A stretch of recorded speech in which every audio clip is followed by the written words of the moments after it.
Okay, so we're gonna go ahead and get started now. Just a reminder, if we could put yourselves on mute. My name is Liz and I'm a grant analyst here at GCA. Before we get started, I have a few housekeeping notes. This forum is going to be recorded and retained under Washington state policy. We will upload it to our GCA YouTube channel, and we'll also be posting it alongside our slide deck to the GCA Forum webpage. All right, so with that said, I'd like to welcome you to our GCA Summer Forum. We have material prepared for the entire hour. We want you to be engaged, and we encourage you guys to ask us questions using the chat feature in Zoom. Azalea is going to be monitoring the chat, and after each segment, we'll pause and answer as many questions as possible before moving on to the next segment. If we have any time remaining at the end, we'll try to circle back and get to any unanswered questions. So we've got a pretty packed agenda for you guys. One of the most popular and requested topics we received at our last forum was finance transformation updates. We're super excited because we're joined today by three special guests who will talk about finance transformation, the operating model, subaward design, and how FT will integrate with Sage for the award intake process.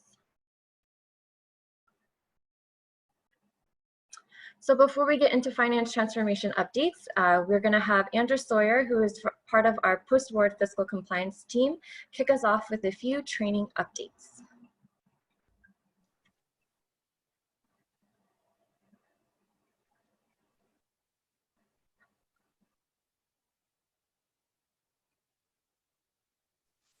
Andrew, you're muted.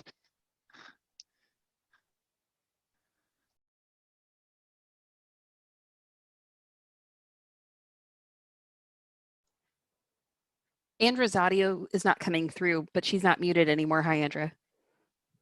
Sorry.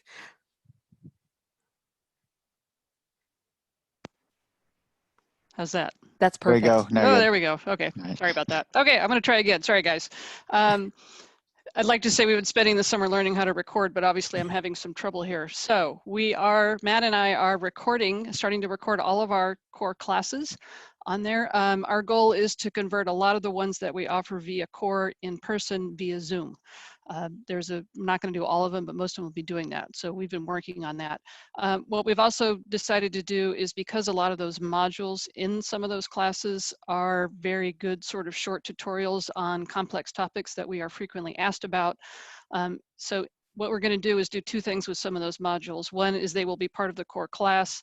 The other thing we're going to do is embed them on either our website, Post-Award Fiscal Compliance, or GCA's website, depending on the topic, so you can have quick and easy access to them. You won't have to go through core to get to them. So they'll have two purposes for doing that.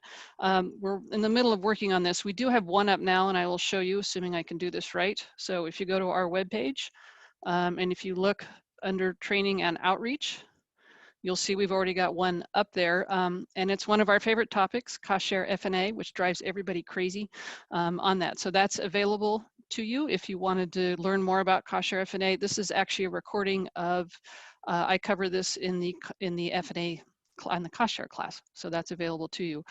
Again, we're just starting this process. This is the only one that's up there now, but we will be doing a lot more of this, and we'll be keeping you posted as we work through that. As always, any questions or inputs or comments, please let Matt and I know at our email there. So that's all I had. Any questions? All right, hand it back over. Thank you.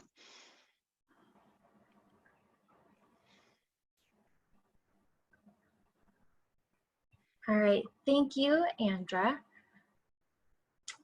Next up, we're going to have Michelle Davis speak about the upcoming training grant season. So we have many NIH training grant reports that are due in September, which is why we refer to this month as training grant season. I'm going to quickly go over the reporting process and what you'll see from GCA if you have a training grant report due next month. So to start off, our reporting team will be reviewing the budgets for any discrepancies with a particular focus on the trainee stipends. And this is important for us because trainees need to be paid according to the stipend levels established by NIH. So to ensure that trainees are paid appropriately, we review the stipends that were paid on the budget against the trainee's statement of appointment or termination notice. So some issues we might see are underpayments. This can happen if a trainee was appointed for another year, but they were continued to be paid according to their prior year appointments. Also, we can see overpayments, or we might see trainees paid out of the incorrect object code or earn type. So if they're a pre-doc, they should be paid out of 0190 and postdocs out of 0150 because other object codes would imply that they're a UW employee, and it also leads to unallowable fringe benefit charges. So in addition to this, we also create something called an outstanding trainee obligations report. This outlines any trainee costs that weren't expended by the end of the budget period. So while the first half of our reconciliation was looking at what had already been paid to the trainees, this is to determine what still needs to be paid on the continuation budget. So as a part of this, we also confirm the total amount of funds available for tuition obligation. And just to know, tuition can be obligated for a trainee if they're going to be paid 5 out of the 6 pay periods for an academic quarter.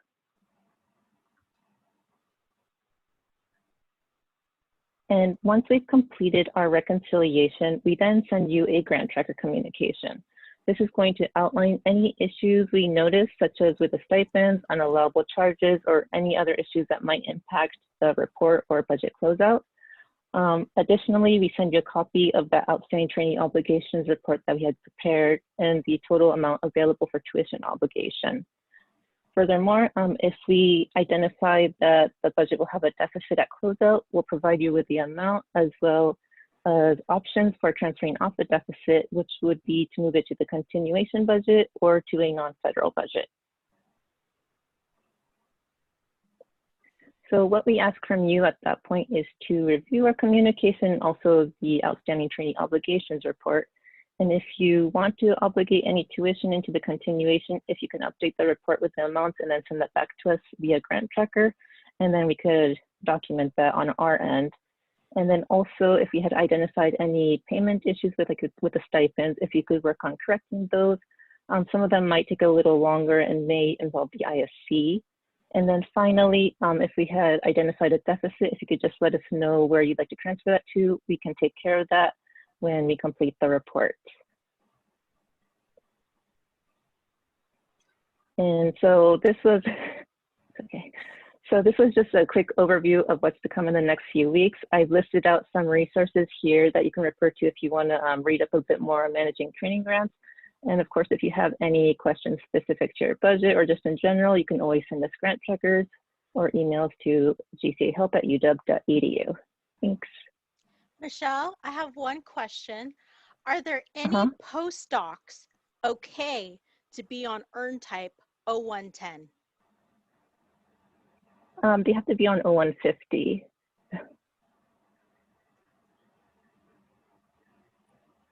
All right, those are all the questions I have. Thanks, Michelle. Great. Perfect. Thank you so much, Michelle. We're going to move on to Stage FT Changes Award Intake, and it will be presented by Judy Chung, who is the Assistant Director over at ORIS.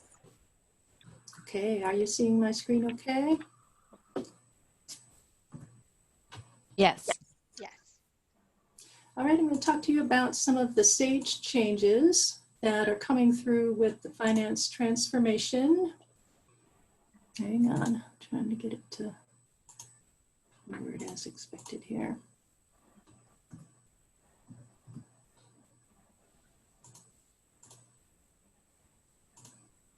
There we go.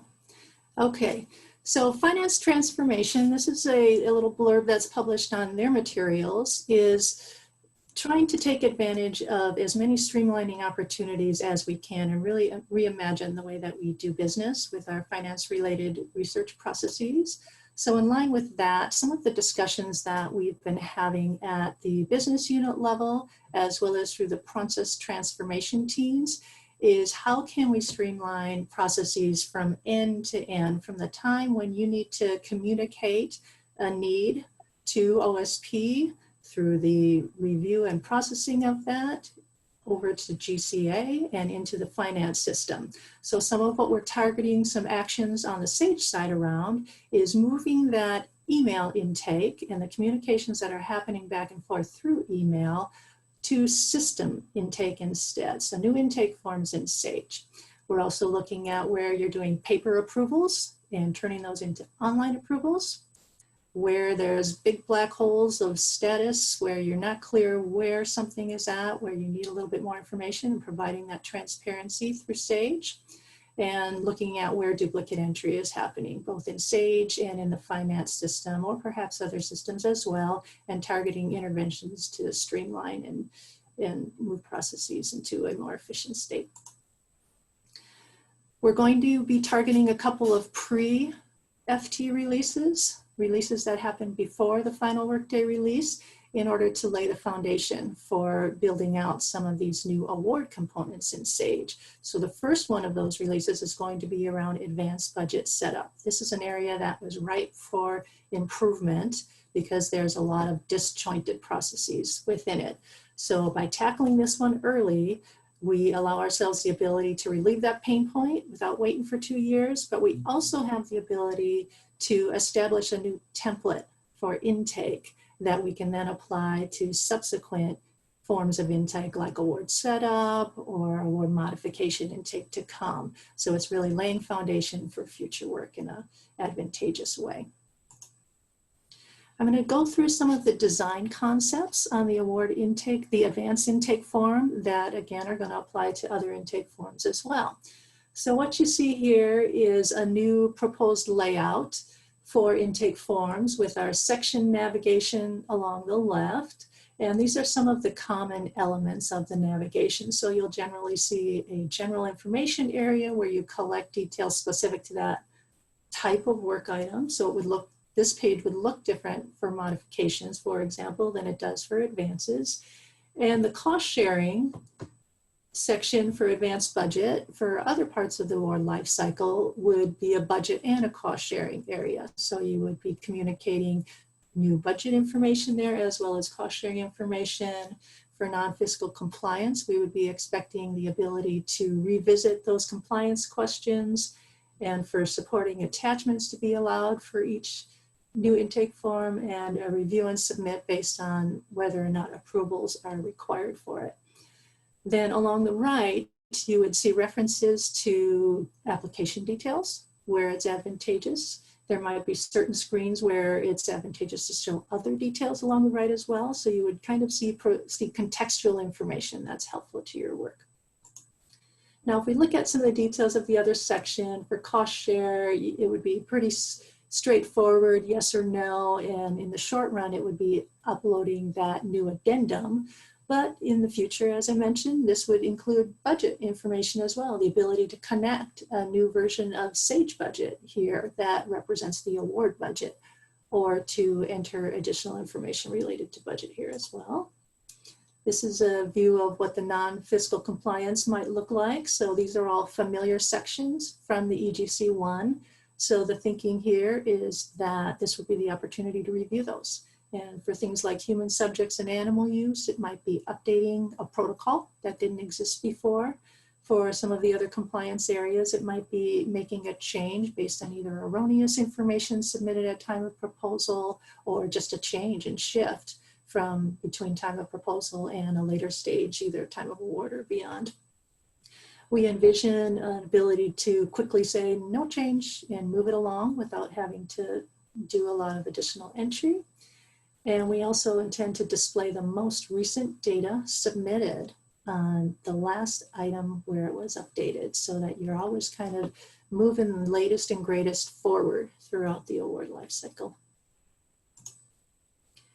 And for supporting attachments, pretty straightforward. You drag and drop or upload a file. And then what we'd look to build out here is a little bit more discrete types of attachments, so that we can use that strategically and say, if it's a certain type of attachment here, then maybe we also display it someplace else, and that kind of thing. So we can build some logic around the types of attachments that people submit. And this is a view of the review and submit. So for each intake, we would expect that we would present to you a summary of everything that you've entered or updated and allow you one final chance to see that all as business units will see it before submitting it. And if it is a process that requires approval, we would be presenting the approval graph to you in a little bit more user-friendly way than you see now in the UGC one and modernizing that a bit.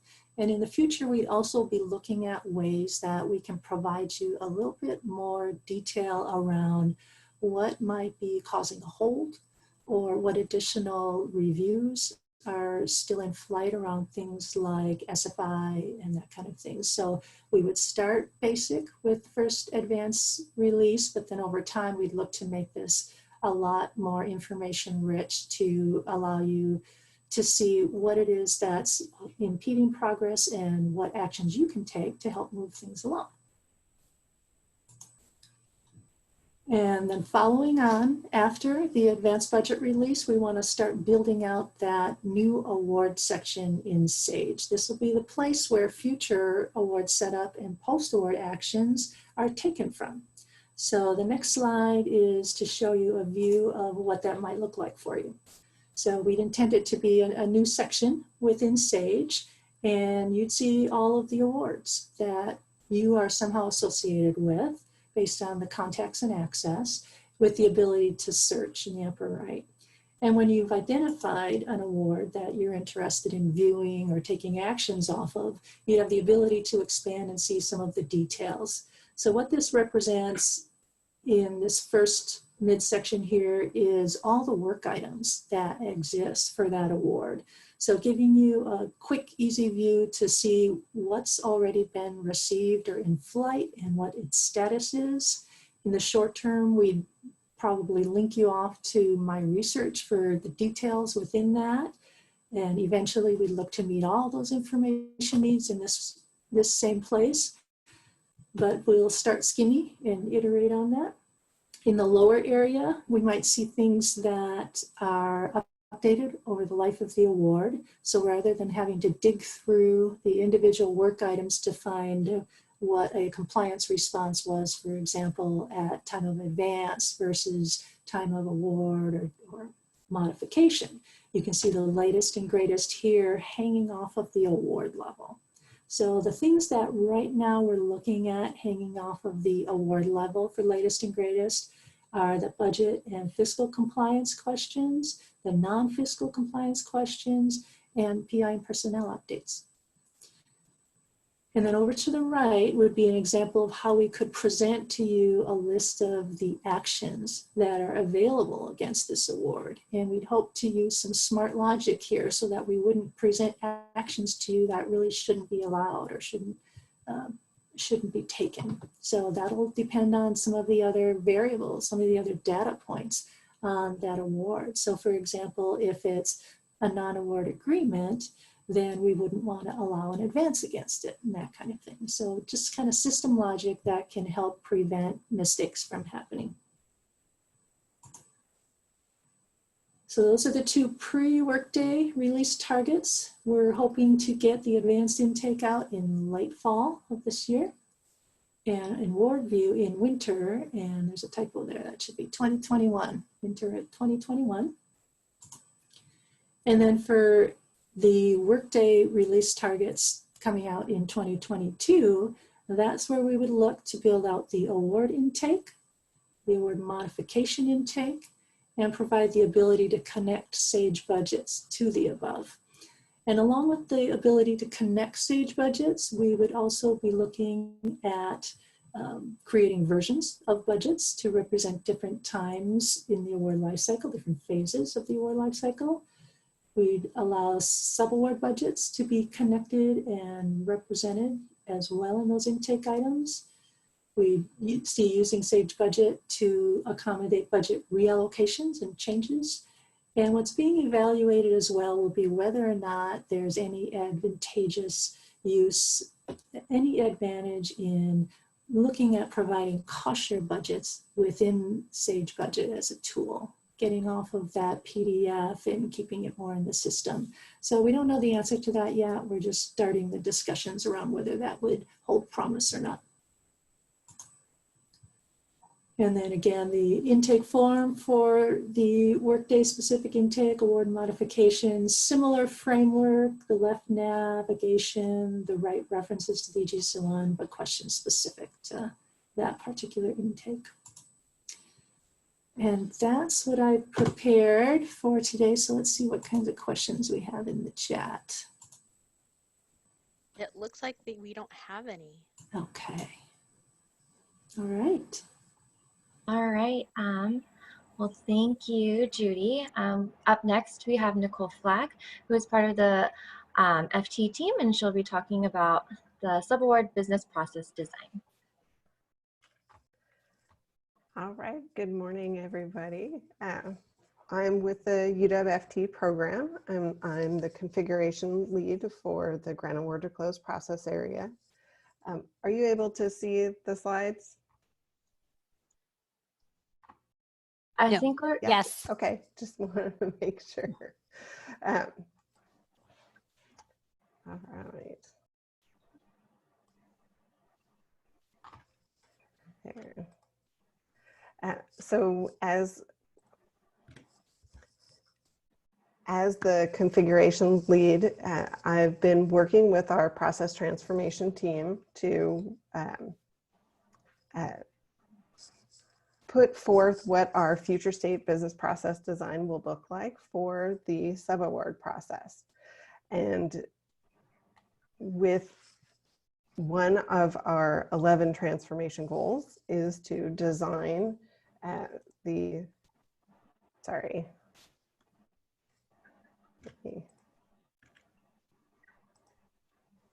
apologize here.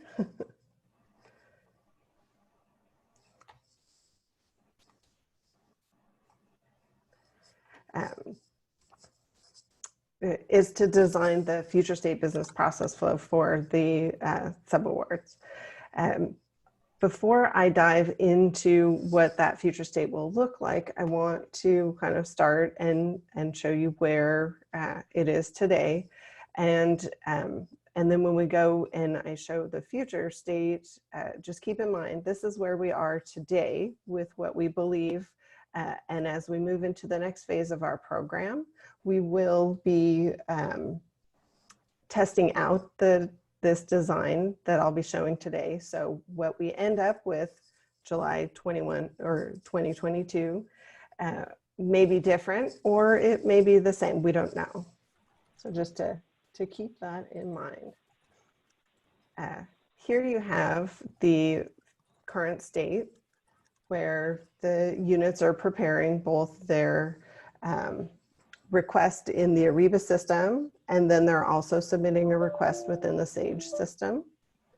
And then once those two are married together, it's able to move through the process to have the actual BPO established.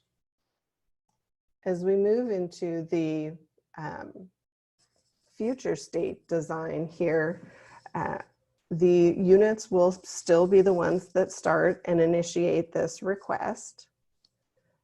They will identify that their award has the need for the subaward. They reach out to OSP through the Sage system.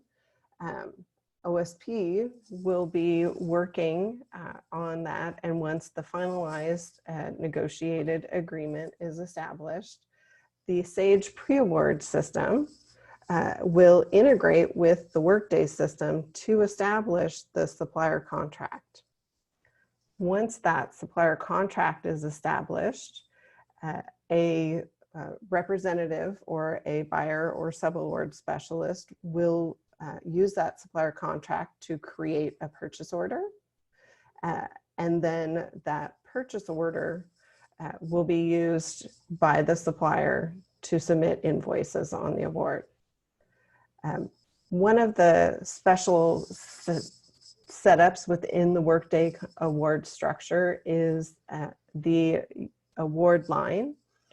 What we'll be doing is we'll be creating a unique award line for each of our subawards, and GCA will have a role to link that supplier contract on that subaward line to support the,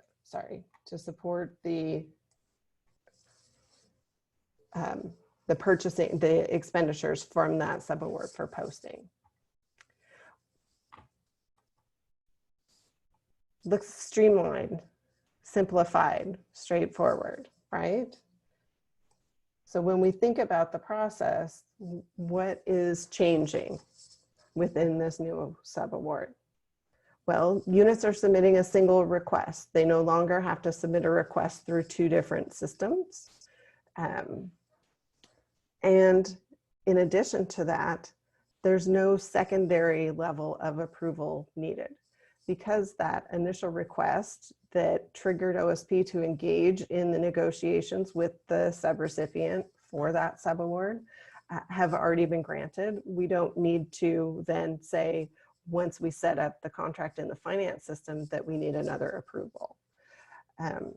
The placeholder award line, this is a new change, right? In current state, we don't, for example, set up a sub-budget for each new subaward, but in future state, we will have a unique line, and I'll speak to the benefits of that unique award line, where we are allowed to capture the F&A and the amount subject for the basis on those each lines. It will allow for automatic, timely, accurate indirect cost expenditures related to the subaward invoices as they're coming in. No more manual F&A processes, no more need for campus units to maintain side systems to calculate and monitor all of the F&A related to the subawards. Workday does have some kind of delivered, already created reports to easily look at all of your subawards and the amount of the F&A basis and F&A that has been charged to date. So that's really exciting. But what's staying kind of the same, not really changing? Units still need to first make sure that a subrecipient is established as a supplier within our system. If they aren't, their units still, or we are anticipating that units will still be the ones to communicate with the subrecipients to get them to register through a supplier portal. While that supplier portal will be Workday, it won't be the Ariba system. It is a requirement to have them fully established in the system before we can create that supplier contract. But that doesn't mean that OSP needs to wait. They can be continuing to work on establishing and negotiating that subaward at the same time that those subrecipients are going in and registering within that supplier portal. And then also, because we'll be utilizing a purchase order, these subrecipients can still submit their invoices, which will negate the need for someone here at the university to manually data enter those invoices.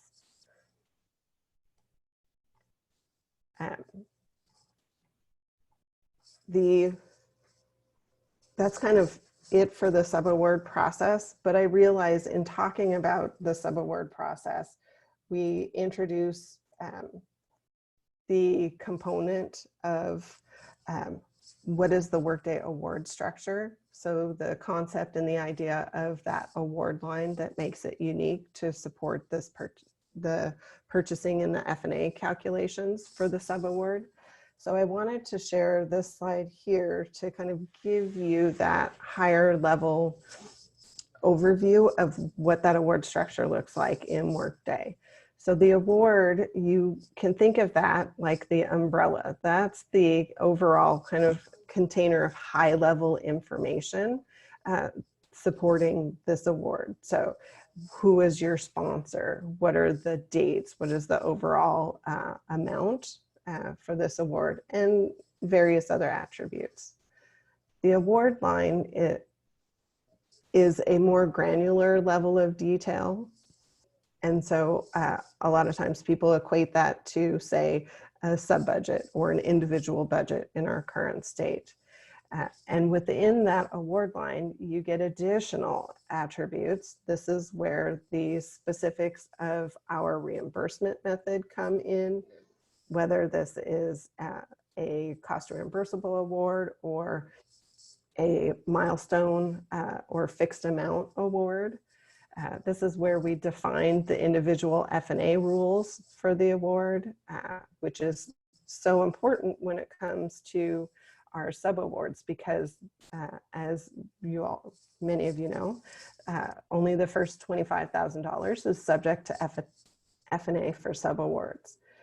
And so we can create those bases here individually to allow the system to do those calculations for us.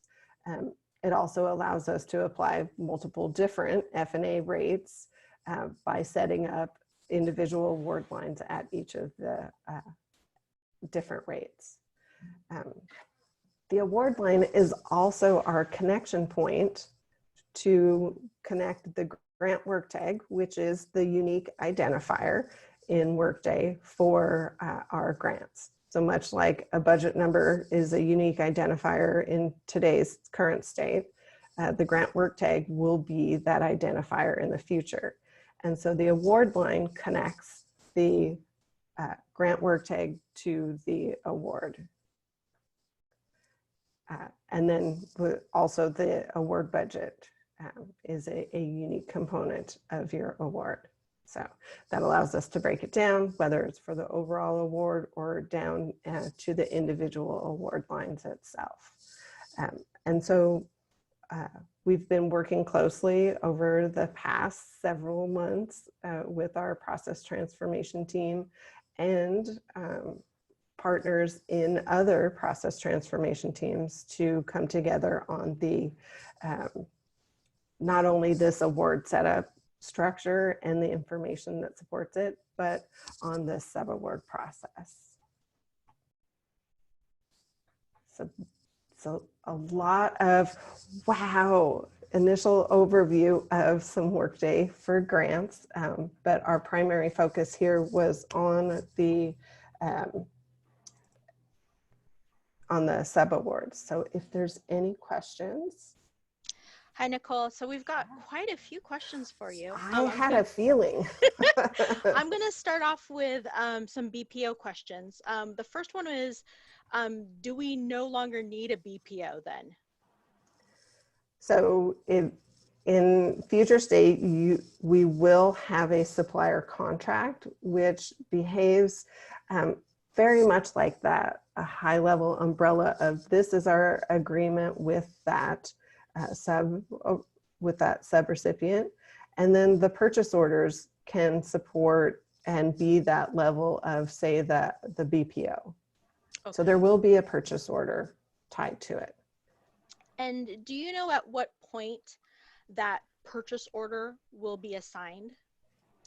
So the purchase order is not assigned until after the sub award is fully negotiated and the agreement is handed over and the supplier contract is established in the Workday system. Okay, and that will be noted in the sub award. Yeah, so if I go back here, you can see in the middle of the screen, the supplier contract is submitted.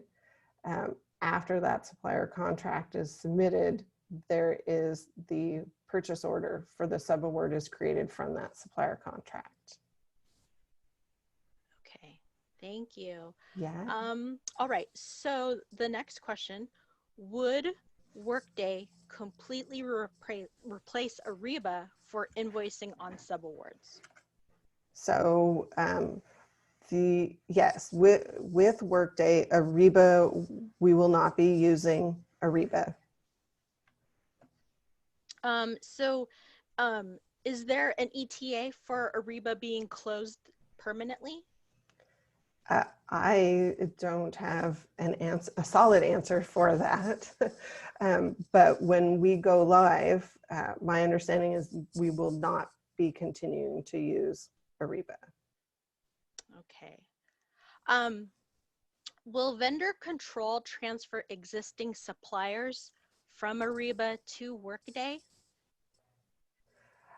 So we are hoping, so I can't say with 100% for sure, but we are hoping that we will be able to port over existing suppliers and subrecipients who are already registered in Ariba. We're hoping to port that over so that they don't have to re-register in Workday. We don't know for sure that we will be successful in that, but that is our plan and what we're shooting for. So sometimes the suppliers in Ariba are not exactly the same as the institution in Sage. We are contracting with on the sub. Are you able to speak to this?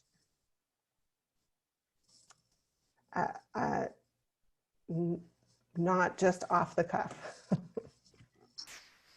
Okay. I could maybe Thanks, Amanda. Hi, I'm Amanda Snyder from Office of Sponsored Programs, and you're absolutely right. Right now there are two separate lists. Sage has its own list of sponsors and of subrecipients, and those are two separate lists actually. And then there's also the list of vendors within Ariba, which is its own separate list. So we are taking a look at this opportunity kind of outside, but related to the FT project to see how we can, because we know we're going to need to streamline and clean up our sponsors and our other types of like subrecipients. And we're trying to figure out a better way to handle that so that there's more consistency across the different types of entities that we do business with in the university. So nothing specific except for that's on our radar to look at making that a little bit more consistent between Sage and Workday, and maybe even some other systems if we can. So. Thanks, Amanda. I have some more supplier questions. So for onboarding suppliers, it has been very difficult to onboard some suppliers. Will Workday be any easier? So I don't have an answer for sure with that.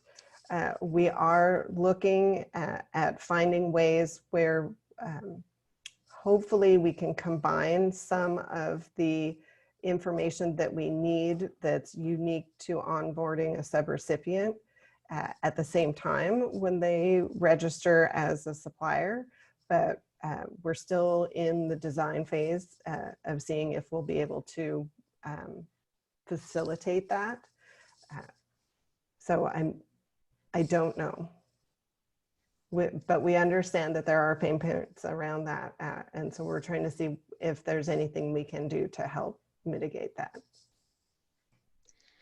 If suppliers are ported from Ariba to Workday, how will the suppliers be notified that communication of the PO and invoice upload will be via a different platform?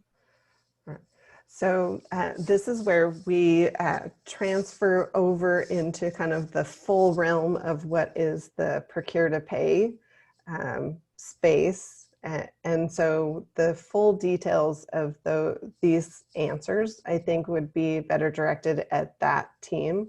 The grant award to close team was working collaboratively with the procurement team. But these are some of the details that I think that team is fleshing out that I don't have at the ready. All right. I do have one clarifying question. So it's not BPO anymore, it's a PO now, right, for the Workday? So the term is a purchase order. Mhm. Okay. And then how does the invoices pay in Workday? Do we still need the PI's approval before payment is made?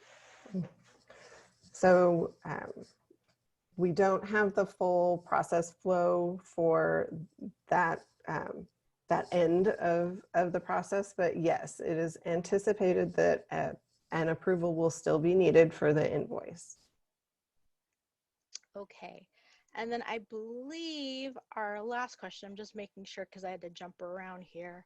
Okay, the last question is, will there be any training that will be specific to this in the future for the transition? So yes, there will be training for these activities. We haven't designed the training yet, right? We're still designing and testing out our processes, but there is a dedicated period of time in our later phases before go live, where training will be provided. I think, Nicole, isn't it also safe to say that we're going to need testers as Yes. well? Mm-hmm. Yes, so I don't know how that process will work necessarily, but likely some of you will be asked to test the system once we have it configured, and that'll be another way to learn it. But yes, training for every module on Workday for everybody will be pretty robust with lots of resources. Yes. Thank you, Libby. All right, I think those are all the questions we have for you, Nicole. Thank you. Yes, thank you. Great, thanks, Nicole. Next, we're going to have Libby Hartman, and she's going to talk about the UWFT operating model. So I'll let her share her screen. Okay, I just put it in presentation mode. Oh, gotta hit share. Let me know if you can see my Yep, that looks good. Okay, awesome. I have to admit, you guys, I came on, I'm like, sure, I'm going to talk to a group. And then I just looked down, I saw 138 participants.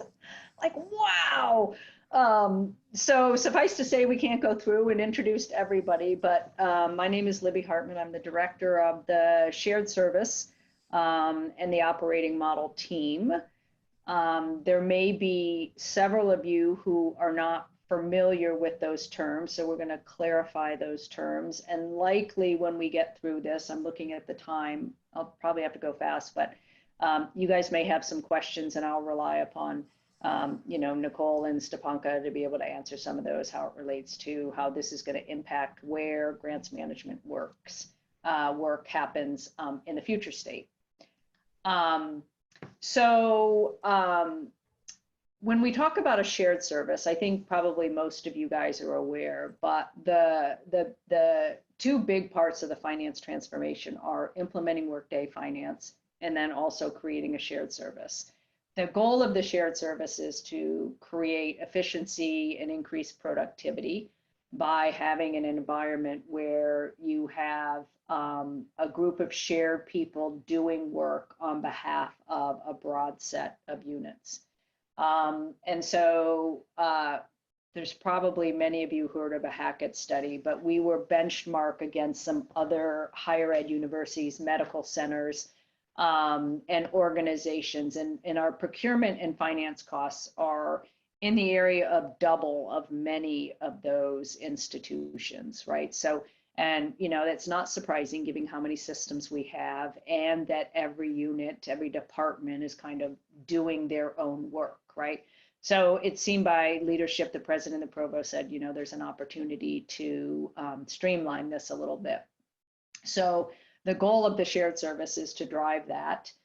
The other piece of that, there are a lot of people doing procurement, finance, grant management, maybe grant management less, but procurement and finance certainly, that it's not really the core part of their job, right? But because of budget cuts and there are fewer people in the units and things like that, they've had to pick this up.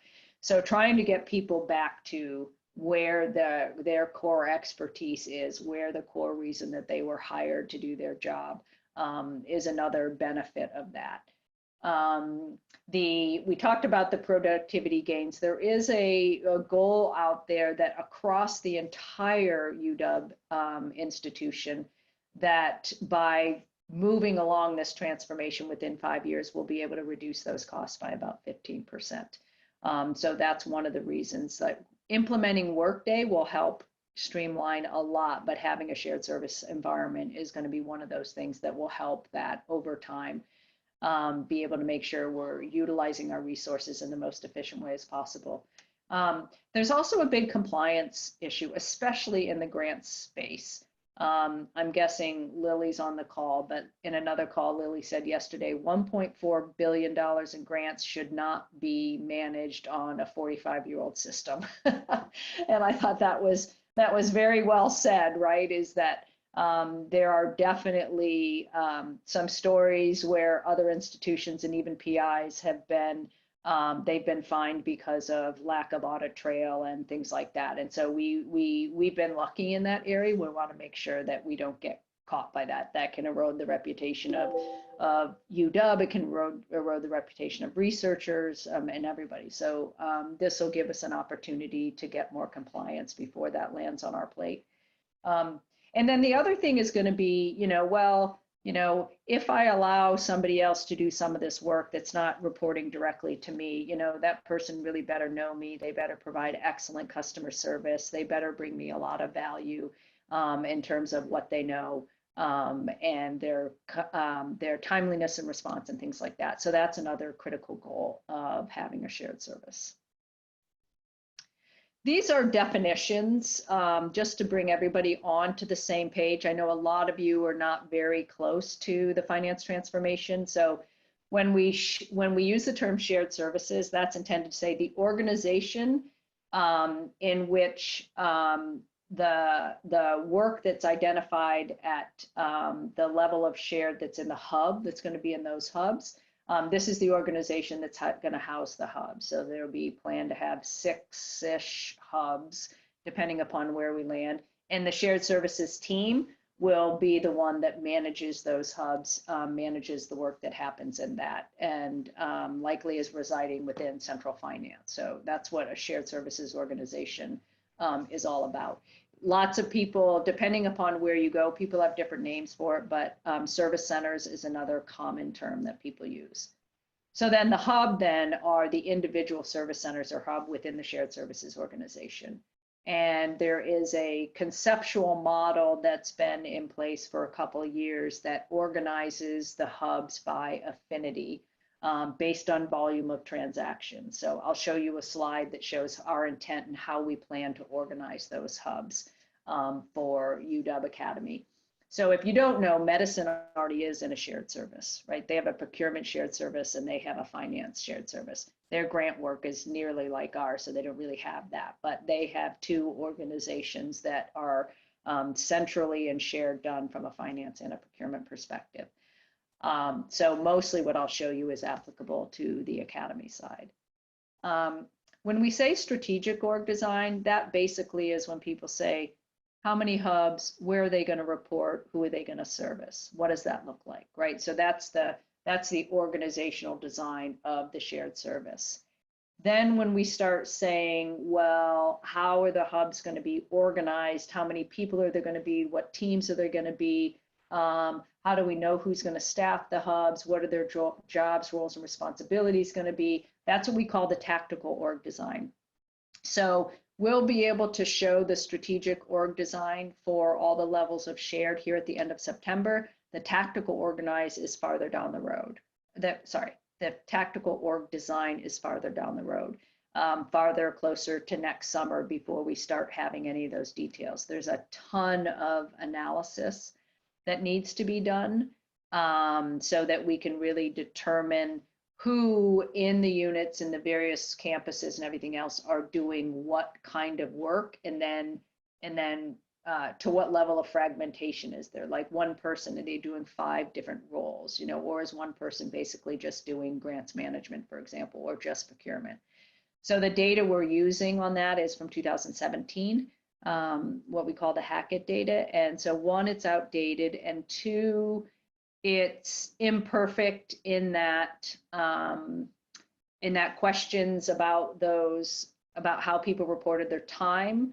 People answer those questions not quite consistently. And then also the way we ask the questions, that taxonomy that was used by Hackett is not the taxonomy in the way that we think of work here as UW. And so there's not a great one-to-one relationship. So suffice to say that data is great directionally to help us understand where we're going, but we need to do that analysis and that activity again to help us get to that, that more specific view and that tactical org design. Resource transition planning, there's going to be new roles in the hub. So there's going to be lots of opportunities for new jobs. And so this is in the UW environment, you know, this is going to mean impact to people in the units who may want to take advantage of that. We have union representatives, so the union needs to get involved in, there'll be whose jobs are impacted today because they're supporting systems and those systems aren't going to be in place anymore. So that will have an impact to them. So they may want to roll over and be supporting Workday program or we want to make sure we have that expertise continuing in the future state operation. So that's what the resource transition planning work is all about, if you hear that term. And then there will also be for shared services a governance model. So we will have some sort of, like, imagine the Board of Deans and Chancellors, right, with administrators and faculty that will provide as a strategic board to help guide the shared services, be voices out there to the campus and to the university and to the medicine side, and be able to provide strategic direction, feedback, escalation paths, things like that. So let me just stop for a minute. We only have 7 minutes left, so I'm aware of that. Let me stop and see if there are any questions about that, or if there are things coming up in the chat. Just let me know. There's nothing yet, Libby. Okay, cool. So from a background, one just came up. Okay. How will shared services hubs be staffed? Oh, great question, Catherine. Okay, so our goal is that we open up job descriptions and that people apply for those jobs. And our goal really is that people from the units who are doing the work in the units today will be interested in doing the same work on behalf of the same unit, but in the shared service environment. That's our goal. We'd rather not have a bunch of new people when we already have this. The work really is just moving to another place so that over time we can take advantage of economies of scale. So we really are hoping that the people in the unit find it attractive to be thinking about working in the hub. We're going to try to, you know, make the jobs interesting. You know, there'll be some good career pathing to be able to work your way up, team lead, you know, hub manager, those kinds of things. We are also being open-eyed about to what extent that is possible. Can we staff 50% of the hub with people from the units? Can we staff 75% with the units? What does that look like? So we're engaged in a process now of trying to determine the feasibility of that. If you hear anybody talking about the Get Messy campaign, that's what that is. We're working with units now to actually kind of go through this from a mock perspective and look at the resources that they have and how fragmented is the work. Is this going to be across all 3 campuses? This is going to be across 3 campuses. The question about Bothell and Tacoma as their own, the question is, do they need their own hub or can they be a joint hub? So they very much, of course, want to be their own hub. I think that there are challenges with that just because their transactions are so small. There's not much room for economies of scale from that perspective. But I also think there might be an opportunity that they have one hub so that they can support each other. And then over time, maybe that hub can pick up work from other units as we need. You know, we don't want everybody to have their own hub because that's not a shared service. That's not an economies of scale play, right? The whole idea is that you have it so that if somebody retires, you don't have to backfill that because they only have one person in the unit. You have it like, oh, there are lots of people that can spend that extra 10 hours a week servicing that unit because they're in that shared environment. So that question has yet to be answered. And that's something that we're working through with both of those campuses. Have impacts at the department level been considered? We are in the process of doing that. So we are literally meeting with every single unit, and we're looking at, based on the level of shared, what that will look like and what the impacts will be. And there will need to be problem solving unit by unit based on this approach. So this is the thing that's really, really challenging. As an example, let's say we identify somebody who is doing procurement work 50% of their time, and they want to move to a hub because they see an opportunity to be a team lead and they really want to be a strategic sourcing person, and there's lots of training and career path good stuff to go into the hub, right? What happens with the other 50% of their work? That isn't in the shared service environment. So somebody's going to need to do that other 50%. And that's where the units will have to figure out, how do they shift that work around, and is that possible? What types of responsibilities and transactions will be performed by shared services hubs? Okay, let's go straight to that slide. Levels of shared, real quickly, is determining what will stay in the unit, what will move to the hub, what will be at the org-wide level, which would be like central finance, GCA, things like that, and then what's at the enterprise level. So that's the concept of level of shared. From the process design workshops, you've had peers who've been in these, part of these process transformation teams, and they have been working with the FT team to determine where in each one of these end-to-ends, where work resides. And so you can see here your grant to award to close in the middle here. I'm in presentation mode, so I can't highlight it, but then you see that in the middle, and then you see local. So this is the stuff here in black that's highlighted. That's what's staying in the unit. The regional hub, that's where the cost transfers and the JEs, the journal entries we're imagining there, the closeout reconciliation for awards, effort reporting review, and then clinical trial invoicing on the med side. That would be what we plan on having in the regional hub.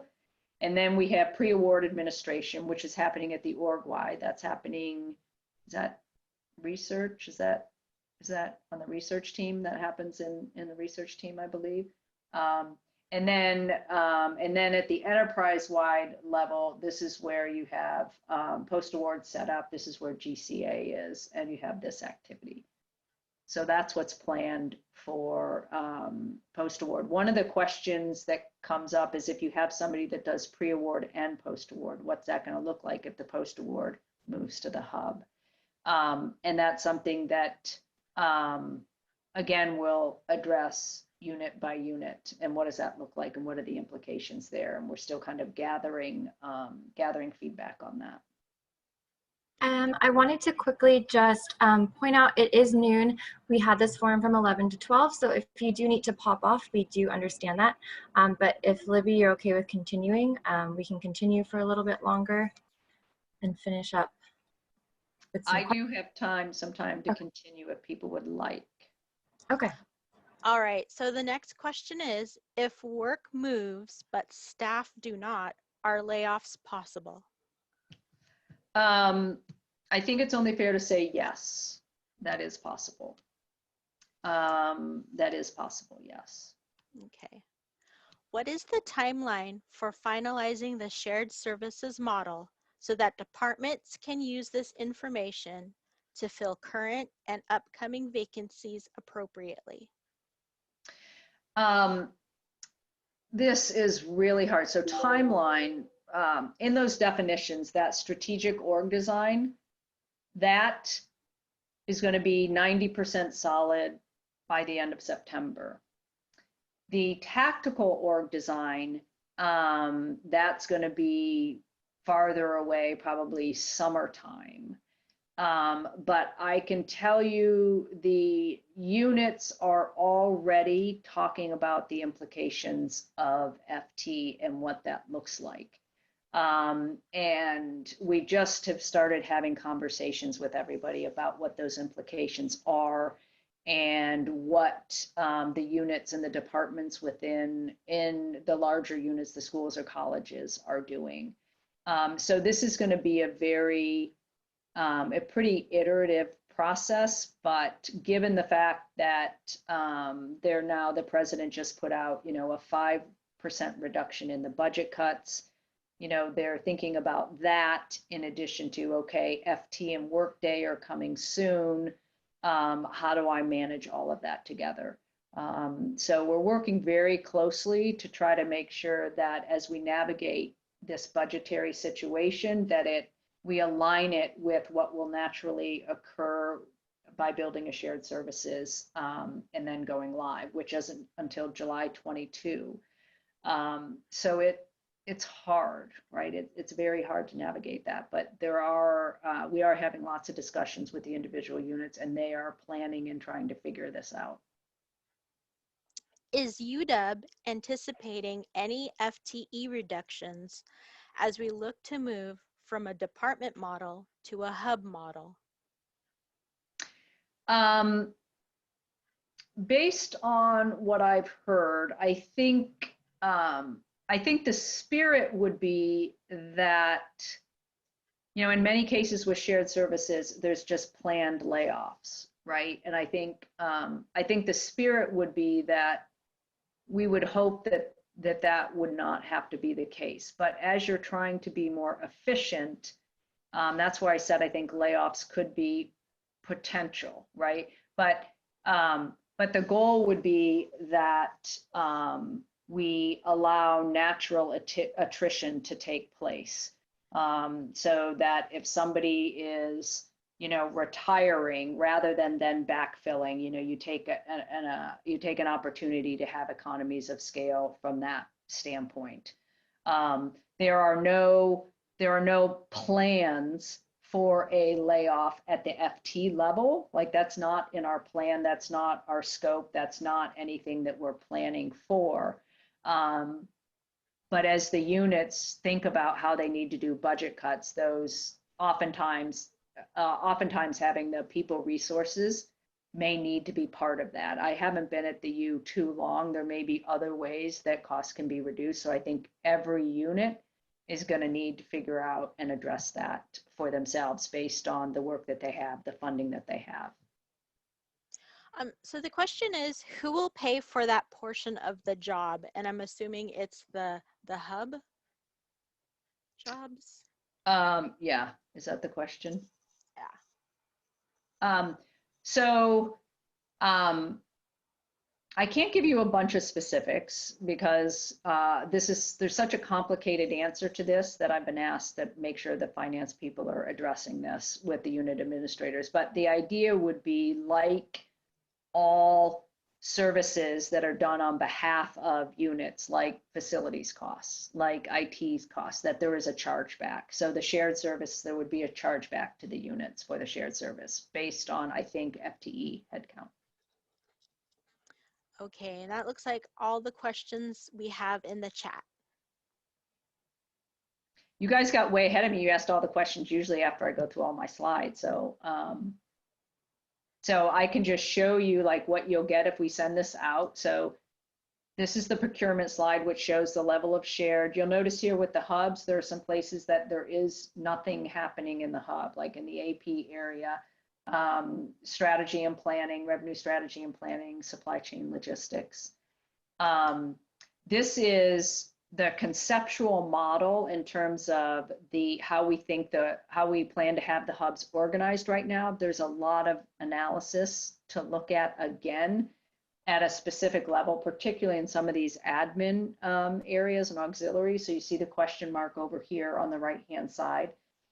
So we're in the process of making some of those, doing the analysis and making some of those decisions.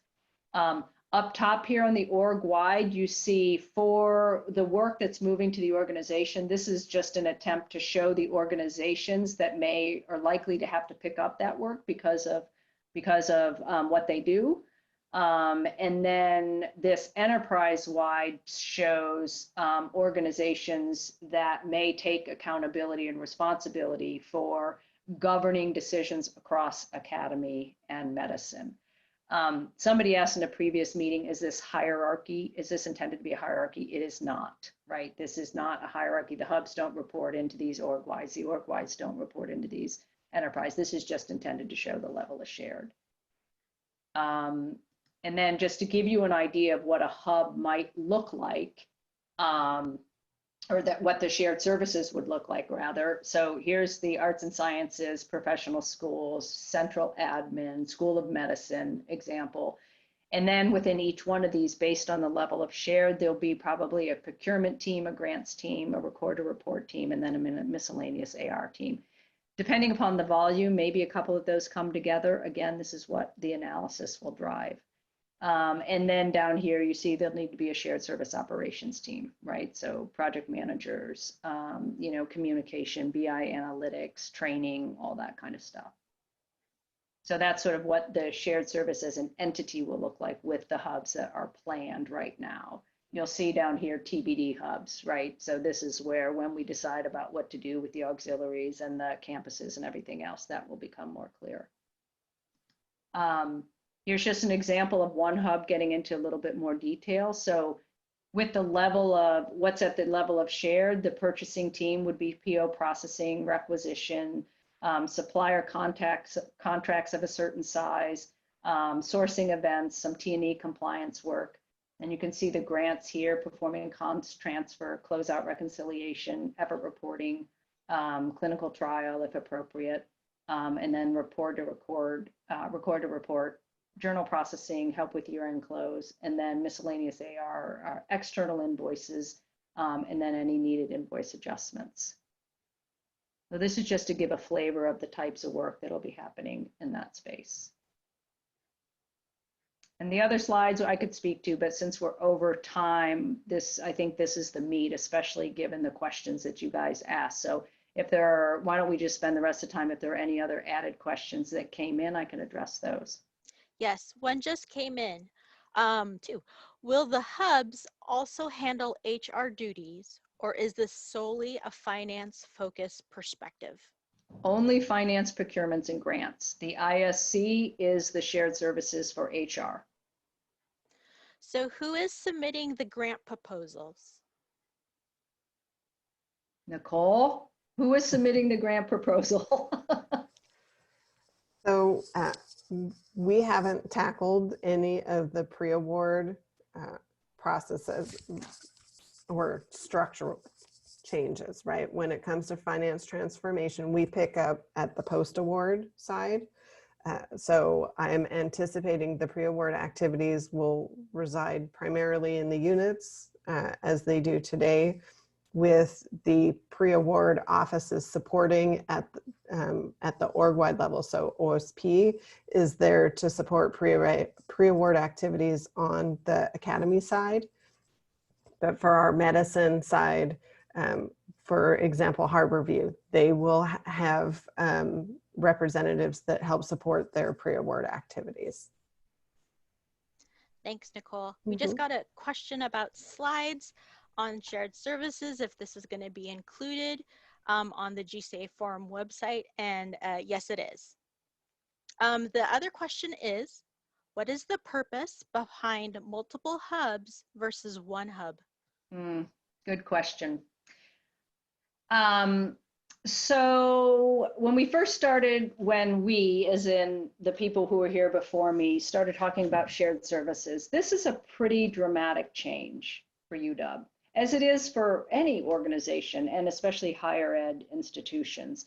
So I think in all transparency, the idea of moving work out of the units to a shared service, while we do it in some places, and we certainly, you know, in the HR area, we're doing it, but it's still pretty scary to people. And I think that one of the things that helped us help people along with that was to say, okay, if I can have my own hub, then I'm more comfortable with it. But don't make me go over in this huge black box. Like the fear was, there's this massive stadium-sized shared services that's like 5 miles off a campus, and there were no phones, and nobody knew who anybody was, and you know your request just went into this big dark place. So the conceptual model was conceived of, let's try to keep the work as close to the units as possible. And so that was why this multiple hub concept was thought about, to try to keep that as close to the units possible, rather than there are other models, like the medicine model, for example. Every unit doesn't have a hub. There are no clusters. There's a finance hub and there's a procurement hub. And that can create another level of efficiency because you're sharing all of those resources in one organization. There's less cost because there's only one management chain, things like that. But this was really, I think there's some really good customer service advantages to having these hubs. And then from a change management perspective, I think it was just more, people could imagine that a little bit more than they could imagine like a central hub. And Mark Richards came from Berkeley, and they tried to do one central hub, and it was a complete disaster. And so in his mind, you know, that was the one thing, don't tell me we're going to this one single hub.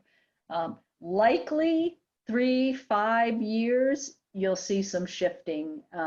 We've seen that. We've talked to a bunch of universities who have done this, and they all start off kind of with this model, and then they see more and more opportunity for economies of scale. They see best practice sharing being easier if all your procurement people are together and all your grants managers are together, because they share ideas and they solve problems and they make recommendations for the workday to get easier, things like that. Sorry, my dog's very excited about that. So that was the reason. It's a smaller step towards transformation, so a little bit more palatable and doable. Is shared services something everyone has to join in, or is it opt-in? It is not opt-in. Everybody does have to join in, and it has to make sense. There are some units that have very unique, I'll use business models for a better word, but they do very, very unique things, or they have systems that need to be integrated with Workday. And if in order to have an end-to-end transaction, you'd have to know both systems.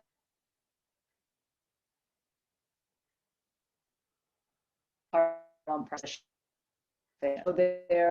there is no, I don't really want to, so I'm not joining in, but we have a very hard time seeing how this is going to be more efficient for us, and how we're going to have to give security access to somebody in the hub for this system. So there are things that just don't make sense, particularly in the first phase as we're trying to figure this out.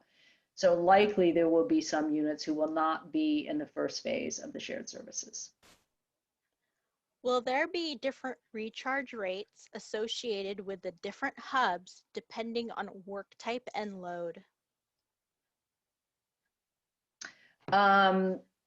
I think the plan for the recharge rates is going to be FTE related. So if you're a unit with 50 people versus a unit with 5, it's going to be on a per head basis.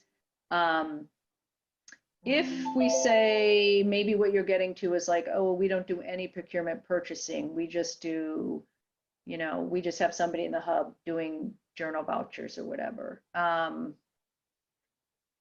That gets complicated, right? I don't know if that's been considered or if that's even the case. So I don't know if that'll be the scenario. I don't know how we would manage that. But if it comes up that way, we're gonna have to figure it out. But we don't want the management and the costing of this to get more complicated than the actual work, right? Then we're not meeting our objective. I'm going to let somebody at a much higher pay grade figure that out than me. What is the difference between the central stores model we had about 15 years ago, which, when it closed, moved business functions to the departments, to this idea of moving services back out of the departments as a shared one? This sounds like, I don't know what the central business functions were, but it sounds like that was a shared service. So it sounds like the pendulum swinging a little bit, that it's coming back. I think if based on the time and the conversation that I've been having with people, UW has a ton of pride in the independence of its units. And being able to manage their own work and their own budgets and their own research, right? And that is very, very grounded in the culture, and has so many positive, fantastic things that can come out of that innovation, not being constrained by how one person does one thing and everything else, right? So here we are 15 years later, and we have over 800 financial and procurement systems because of all that innovation. And we can't close our books. Not only can we not close our books on a monthly basis, we can't close our books almost on an annual basis without a Herculean effort. So I think that there's now a, in research, yes, we want to innovate. In teaching, yes, we want to innovate. Do we want to innovate in the finance area?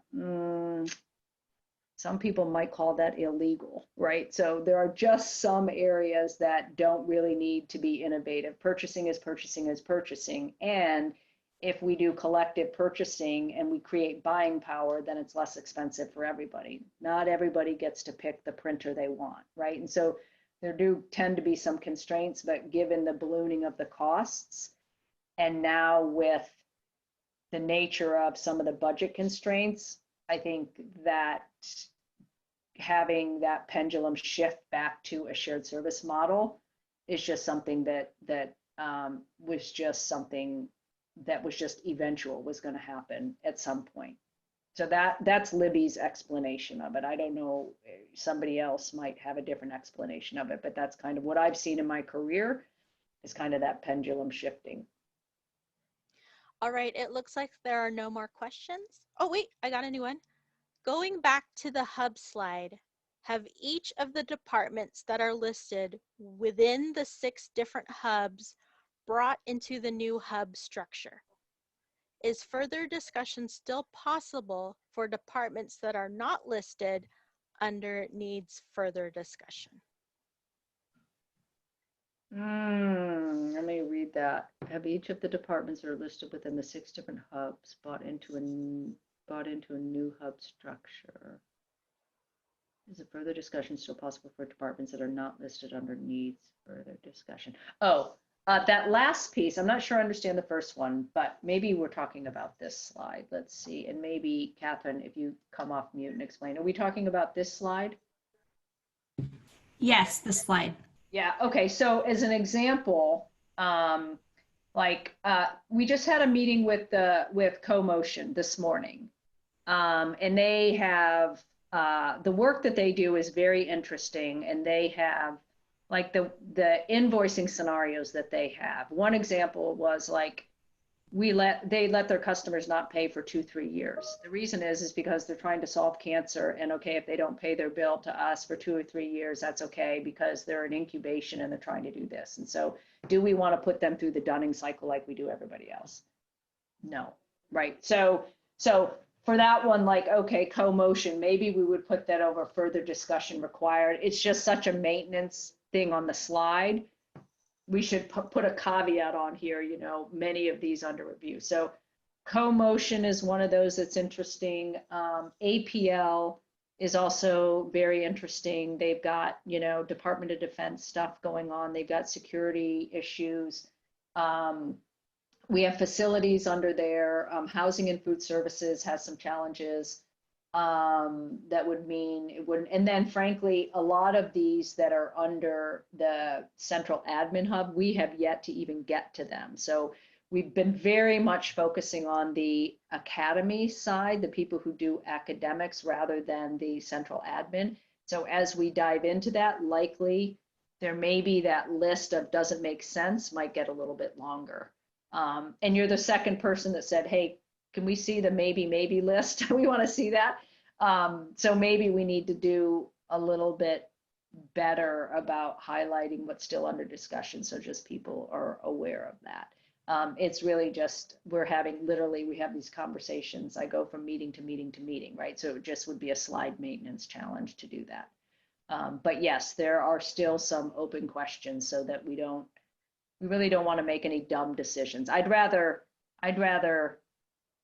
have an organization like go into a phase 2 rather than try to shoehorn them into phase 1 when we're not sure if it makes sense. I'd rather leave them alone in the beginning until we really land it than try to bring something in that has a bunch of complicated processes that we don't want to do more harm than good, right? So I think that's answering your question. So Libby, we have a request to see the prior slide. It's the one with each hub in boxes. Is that this one? Yes. Okay.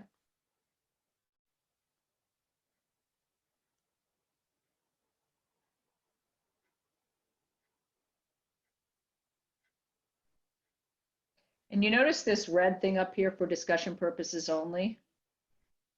It's not only for discussion purposes. This is directionally where we're trying to go, but note that just like from a technology perspective, like everything is very, very iterative. As we learn more, we adapt, right? But we need pictures for people to be able to point out that's not going to work.